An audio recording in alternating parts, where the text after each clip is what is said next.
Innal hamdalillah nahmaduhu wa nasta'inuhu wa nastaghfiruh wa na'udzu billahi min shururi anfusina wa min sayyiati a'malina may yahdihillahu fala mudilla lahu wa may yudlilhu fala hadiya lahu asyhadu an la ilaha illallah wa asyhadu anna Muhammadan abduhu wa rasuluh. Allahumma shalli wa sallim ala Muhammad wa ala alihi wa sahbihi wa man tabi'ahum ila yaumiddin. Allah Ta'ala di Qur'anil Karim, ya ayyuhalladzina amanu ittaqullaha haqqa tuqatih wa la tamutunna illa wa antum muslimun. Ya ayyuhan nas ittaqullaha rabbakumul ladzi khalaqakum min nafsin wahidah wa khalaqa minha zawjaha wa basa minha rijalan katsiran wa nisaa'a wattaqullaha alladzi tasaaluna bihi wal arham innallaha kana 'alaikum raqiba. Ya ayyuhalladzina amanu taqullaha wa qulu qawlan sadida yuslih lakum a'malakum wa yaghfir lakum dhunubakum wa may yuti'illaha wa rasulahu faqad faza fawzan 'azima. Allahumma shalli wa sallim ala Muhammad wasabi azmain amma ba'du. Ma'asyiral muslimin yang dirahmati Allah, alhamdulillah wa syukurillah, kita sudah memasuki 10 hari di Ramadan yang insya Allah sebentar lagi kita akan memasuki bulan Syawal. Jamaah muslimin yang dirahmati Allah, kita harus bersyukur hari ini kita masih diberikan kesempatan oleh Allah Subhanahu wa taala dalam kondisi iman, masih berislam dan kondisi sehat dan kesempatan sehingga kita dapat menghadiri majelis Jumat yang insya Allah barokah. Salawat dan salam senantiasa tercurah limpahkan kepada Nabiullah Baginda Muhammad Rasulullah SAW beserta keluarganya, para sahabatnya dan para pengikutnya hingga akhir zaman. Sidang jemaah yang dirahmati Allah, salah satu sunnah yang ditekankan di 10 hari Ramadan ini adalah sunnah beriktikaf. Ketika memasuki 10 hari di akhir Ramadan, Rasulullah menghabiskan waktu beliau bersama sahabat di masjid bertaqarrub ila Allah untuk mengasingkan diri dari hal-hal yang bersifat duniawi. Iktikaf sendiri secara arti berarti berdiam diri. Secara syariah, iktikaf ini bisa diartikan berdiam diri di masjid dengan ibadah untuk mendekatkan diri kepada Allah. Iktikaf bukan sekedar tradisi, melainkan bentuk kesungguhan seorang hamba dalam mengejar ampunan. Aisyah radhiyallahu anhu pernah meriwayatkan dalam sebuah hadis, kana ya'tikuful asra awakhir min ramadana hatta tawafahullah. Rasulullah melakukan iktikaf pada 10 hari terakhir bulan Ramadan sampai beliau wafat. Hadis riwayat Bukhari dan Muslim. Hadis ini menegaskan bahwa Rasulullah tidak pernah meninggalkan amalan ini hingga akhir hayat beliau. Ini menunjukkan betapa krusialnya momen akhir Ramadan tersebut. Yang kedua, di akhir Ramadan ini para ulama banyak menyatakan turunnya malam Lailatul Qadar, yang Allah berfirman dalam surat Al-Qadr ayat 3, Lailatul Qadri khairum min alfi syahr, malam kemuliaan itu lebih baik dari 1000 bulan. Dengan beriktikaf di masjid, insya Allah salah satu upaya kita untuk mendapatkan malam Lailatul Qadar tersebut. Ada beberapa syarat dan adab yang harus kita lakukan ketika kita melaksanakan iktikaf. Yang pertama adalah kita berniat untuk melaksanakan iktikaf, sehingga dengan niatan itu kita akan berangkat menuju masjid dalam kondisi hati yang bersih, berusaha semaksimal mungkin untuk mendekatkan diri kepada Allah. Dari ayat tersebut di atas, dari hadis tersebut di atas, kita bisa melihat bahwasanya iktikaf merupakan ibadah yang sudah dipraktikkan oleh Rasulullah sejak dahulu ketika beliau menjadi Rasul. Yang kedua, penggunaan istilah masajid atau bentuk jamak dari masjid menunjukkan bahwa iktikaf ini secara sah harus dilakukan di masjid.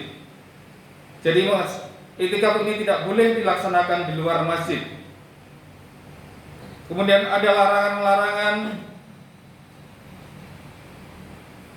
yang kita tidak boleh melakukan pada saat melakukan iktikaf. Salah satunya adalah larangan berhubungan antara suami dan istri. Selama masa iktikaf, seseorang dilarang melakukan hubungan badan dengan pasangannya. Larangan ini bertujuan agar seorang hamba benar-benar memutus kesibukan duniawi dan nafsu ragawi demi fokus sepenuhnya kepada Allah.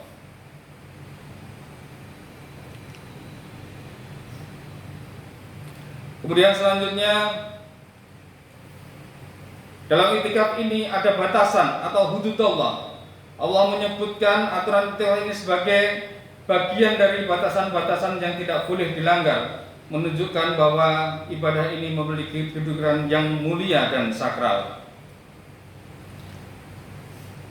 Selain dalil-dalil di atas yang telah kami sebutkan, ada ayat Al-Quran yang mengisyaratkan bahwa amalan berdiam diri di masjid atau iktikaf ini sudah sejak zaman dahulu kala sebelum Rasulullah itu sudah pernah dilakukan oleh nabi-nabi kita terdahulu. Disebutkan dalam surat Al-Baqarah ayat 125, dan telah kami perintahkan kepada Ibrahim dan Ismail, bersihkanlah rumahku untuk orang-orang yang tawaf, orang yang iktikaf, orang yang rukuk dan orang yang sujud. Ayat ini menunjukkan bahwa ibadah kuno yang sangat dicintai Allah ini, di mana tempat ibadah adalah Baitullah, harus dijaga kesuciannya, khusus untuk mereka yang ingin beriktikaf. Ada kisah-kisah di zaman Rasulullah yang terkait dengan iktikaf. Kisah ini terdapat dalam kitab Al-Iktikaf, bab iktikaf di Al-Ashr Al-Awakhir, iktikaf di 10 hari terakhir, yang dibukukan dalam kitab Fathul Bari karangan Imam Bukhari nomor hadis 2017. Diriwayatkan oleh sahabat Abu Sa'id Al-Khudri radhiyallahu an. Pada awal Rasulullah SAW tidak langsung beriktikaf di 10 hari terakhir. Beliau pernah melakukan eksperimen spiritual untuk mencari kapan tepatnya Lailatul Qadar itu turun. Urutan kejadiannya sebagai berikut. Rasulullah SAW pernah beriktikaf pada 10 hari pertama Ramadan. Kemudian beliau melanjutkan iktikaf pada 10 hari di pertengahan. Datanglah kemudian petunjuk di hari 10 hari pertengahan. Malaikat Jibril datang dan berkata, "Apa yang engkau cari? Lailatul Qadar ada di depanmu di 10 hari terakhir." Kesungguhan beliau ketika mendengar itu, Rasulullah SAW langsung memutuskan untuk melanjutkan iktikaf hingga akhir bulan. Kemudian beliau bersabda kepada para sahabat, "Siapa yang ingin beriktikaf bersamaku, hendaknya ia beriktikaf pada 10 hari terakhir." Hadis riwayat Bukhari. Pelajaran kisah ini menunjukkan bahwa Rasulullah adalah pribadi yang paling semangat dalam mencari ridha Allah. Bahkan beliau rela menambah durasi berdiam diri di masjid demi mengejar keutamaan tersebut. Ada kisah lain yang disebutkan ketika Rasulullah beriktikaf. Kisah ini menggambarkan bagaimana kondisi kesederhanaan Rasulullah ketika beriktikaf. Beliau membuat tenda kecil. Yang tenda kecil itu waktu itu semacam kelambu yang terbuat dari kulit atau kain di dalam masjid. Jadi gambaran masjid di zaman Rasulullah itu, di tengah-tengahnya itu ada semacam aula yang terbuka. Biasanya para sahabat itu berlatih panah, kemudian melakukan pertemuan-pertemuan penting di daerah itu. Nah, disitulah Rasulullah dan para sahabat mendirikan tenda kecil sehingga beliau tidak terganggu oleh lalu lalanya orang yang berada di masjid. Suatu malam dikisahkan saat itikaf terjadi hujan yang lebat. Atap Masjid Nabawi yang terbuat dari pelepah kurma bocor sehingga lantai masjid yang berupa tanah menjadi becek dan berlumpur. Meskipun lantai becek, Rasulullah SAW tetap bersujud dengan tenang. Para sahabat melihat bekas tanah dan lumpur menempel di dahi beliau ketika beliau selesai dari sholat subuh. Jadi iktikaf ini bisa digambarkan, ya, kalau biasanya kita bisa datang ketika kalau ada aktivitas di siang hari, bisa datang di malam hari sampai menjelang waktu subuh. Kemudian subuh di masjid, setelah itu bisa pulang. Ketika kita tidak bisa melaksanakan seluruhnya, maka jangan sampai kita meninggalkan sunnah yang sangat dianjurkan ini. Sebisa mungkin kita bisa melaksanakan apa yang disunahkan oleh Rasulullah SAW. Para sahabat sangat antusias. Jadi ketika melihat beliau melakukan atau mendirikan tenda, maka seluruh sahabat juga mengikuti langkah-langkah beliau. Kemudian para istri Nabi, Ummul Mukminin juga ikut beriktikaf di masjid dalam tenda-tenda yang khusus. Hal ini menunjukkan bahwa iktikaf adalah ibadah yang bisa dilakukan siapa saja yang ingin mendekatkan diri kepada Allah selama adab dan aturannya terjaga. Iktikaf menciptakan suasana lingkungan yang soleh ketika komunitas para sahabat bersama-sama dan fokus beribadah, memberikan energi yang positif untuk menguatkan satu dengan yang lainnya. Maka marilah kita memanfaatkan sisa waktu di 10 Ramadan ini dengan sebaik-baiknya. Yang belum selesai dengan tilawah Al-Quran, maka kita selesaikan semaksimal mungkin sehingga bisa khatam di bulan Ramadan ini. Yang belum iktikaf, kita usahakan untuk bisa beriktikaf. Semoga Allah memberikan kemudahan dan memberikan kelancaran kepada kita semua sehingga kita bisa melanjutkan kewajiban puasa di bulan Ramadan ini sampai di bulan Syawal. Ada satu lagi yang perlu kami sampaikan. Insya Allah ada satu kewajiban lagi yang harus kita laksanakan ketika menjelang akhir Ramadan, yaitu zakat fitrah. Zakat fitrah ini wajib hukumnya bagi seluruh muslim, baik yang baru lahir maupun yang sudah sepuh usia. Sedangkan zakat mal adalah mereka yang punya kelebihan harta yang sudah sesuai dengan haul dan mencapai nisabnya. Dan sebagai informasi, alhamdulillah Masjid Sabilul Muttaqin ini menerima zakat fitrah Bapak dan Ibu semuanya. Insya Allah sudah mulai kemarin, dan insya Allah nanti sampai menjelang Lebaran masjid ini masih membuka. Silakan yang ingin berzakat melalui Masjid Sabilul Muttaqin bisa menghubungi takmir.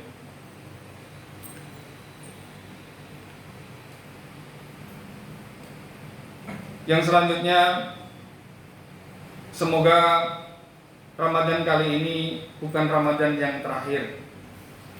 Melihat kondisi sekarang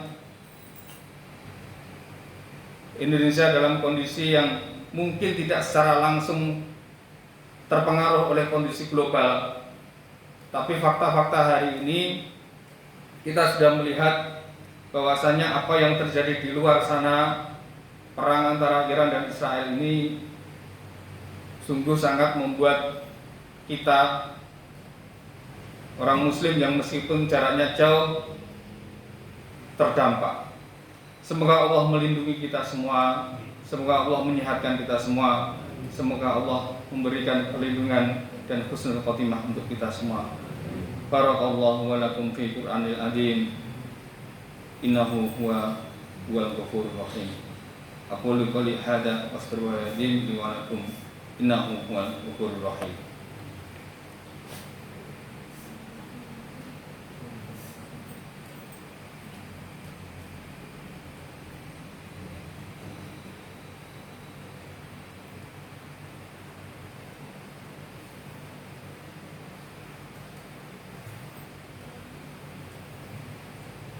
Alhamdulillahilladzi arsala rasulahu bil huda wa dinil haq yudhhirahu ala kulli dinin wa kafa billahi shahida. Asyhadu an la ilaha illallah wa la syarika lah wa asyhadu anna Muhammadan abduhu wa rasuluh.